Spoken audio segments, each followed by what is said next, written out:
ربنا هب لنا من ازواجنا وذرياتنا قرۃ اعین واجعلنا للمتقین اماما. یا اللہ اس محفل کو اپنی بارگاہ میں قبول فرما.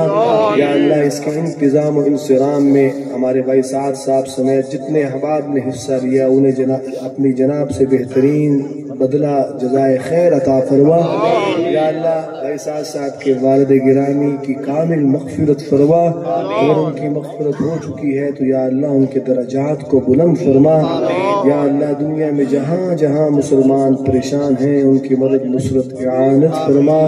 جن کے پیارے ہمارے پیارے دنیا سے چلے گئے یا اللہ ان کی کامل مغفرت فرما. جو بیمار ہیں انہیں شفائے کاملہ عاجلہ مستمرہ دائمہ نصیب فرما. جو قرضدار ہیں ان کی قرضوں کی ادائیگی کا بندوبست فرما. جو بے اولاد ہیں انہیں نیک صالح اولاد عطا فرما.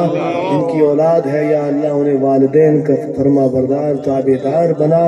یا اللہ جو بے روزگار ہیں انہیں بہترین روزگار عطا فرما. یا اللہ قیامت کے دن نبی اکرم صلی اللہ علیہ وآلہ وسلم کی شفاعت نصیب فرما. آپ کے دست مبارک سے حوض کوثر کا پانی عطا فرما.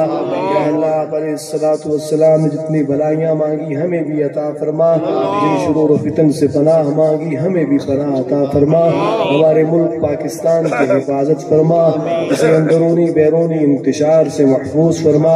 یا اللہ ہماری ان دعاؤں کو محض اپنے فضل و کرم سے قبول فرما. سفید ریش بزرگ نوجوان چھوٹے چھوٹے بچے آپ کے حضور یا اللہ ہاتھ پھیلائے بیٹھے ہیں. یا اللہ ہمارے گناہوں کو معاف فرما. یا اللہ ہمیں حرمین شریفین کی بار بار مقبول با ادب حاضری نصیب فرما. ہماری تمناؤں کو محض اپنے فضل و کرم سے یا اللہ پورا فرما. مرتے وقت ہم سب کی زبان پر کلمہ طیبہ جاری فرما. لا الہ الا اللہ محمد رسول اللہ. سمعنا واطعنا غفرانک ربنا والیک المصیر برحمتک یا ارحم الراحمین.